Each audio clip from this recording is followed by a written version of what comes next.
5:00. Sinulot ni na Edgar Belda Jr., Alia Acosta at ginuhit ni Rachel Batislao.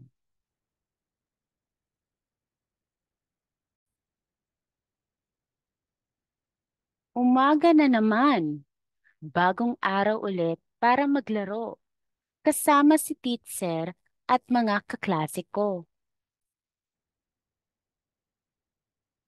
Papasok na kami lahat. Kami ni Kuya sa eskwela at si nanay at tatay naman sa trabaho. Pero bakit si tatay lang nakabihis?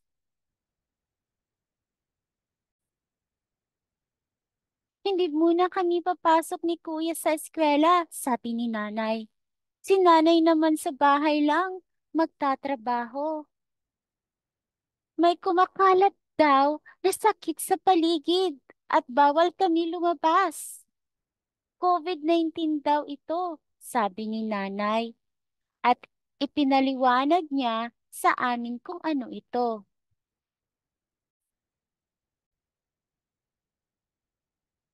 Ang COVID-19 ay isang sakit na kumakapit sa katawan, damit at mga gamit. Nakakahawa ang COVID-19, kaya hindi muna maaari pumunta sa mataong lugar. Kailangan laging maghugas ng kamay gamit ang tubig at sabon habang kumakanta ng happy birthday ng 2 beses. Takpan ang bibig at ilong gamit ang siko kapag uubo o babahing. Kung lalabas man, kailangan laging nakasuot ng face mask o face shield habang dumidistansya sa iba.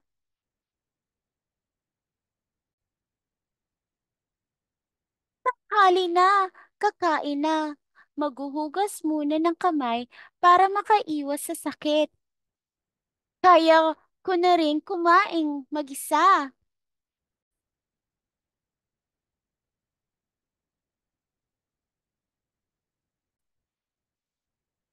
Sayang, hindi ko makikita si teacher at kaklase ko. Pero ayos lang.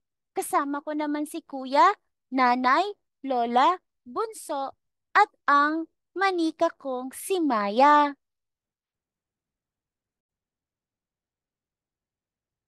Niyaya ko si nanay makipaglaro. Pero magtatrabaho pa raw siya pagkatapos maghugas ng pinagkainan.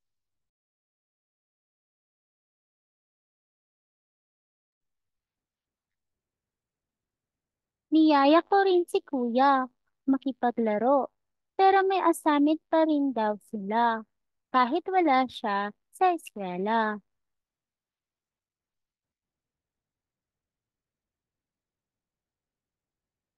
Yayayain ko rin sana si Lola.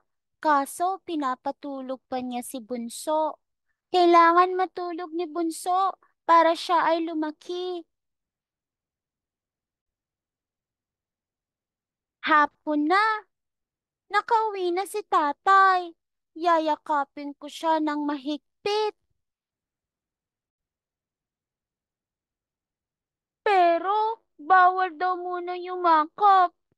Maliligo raw muna siya at baka may dala pa siyang sakit mula sa labas. Bakit ganoon? Bakit ayaw nila ako kalaro?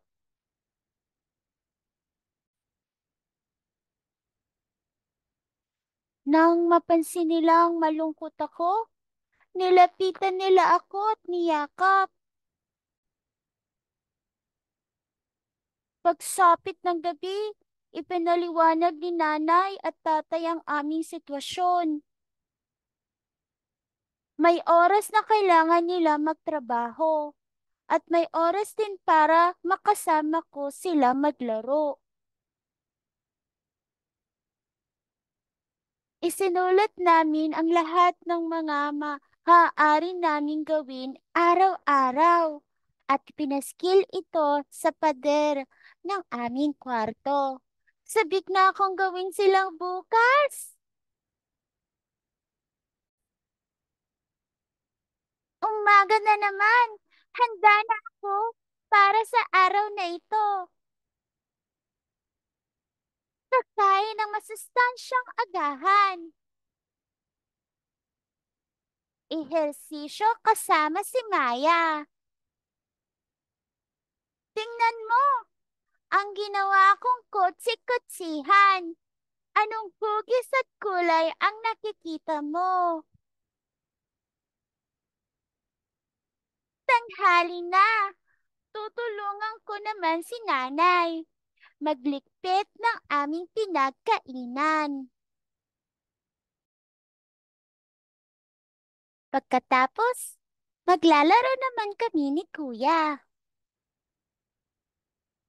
Ngayong hapon, magpapahinga muna kami ni Bunso. Pagkagising, babasahan naman kami ni Lola ng libro.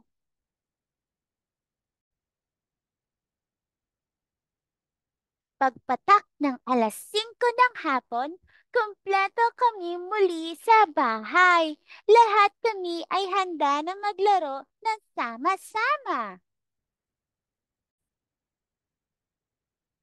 Ang dami pala namin kayang gawin sa bahay. Pero araw-araw, ito pa rin ang paborito kong oras dahil kasama ko ang aking pamilya. Ikaw, anong paborito mo?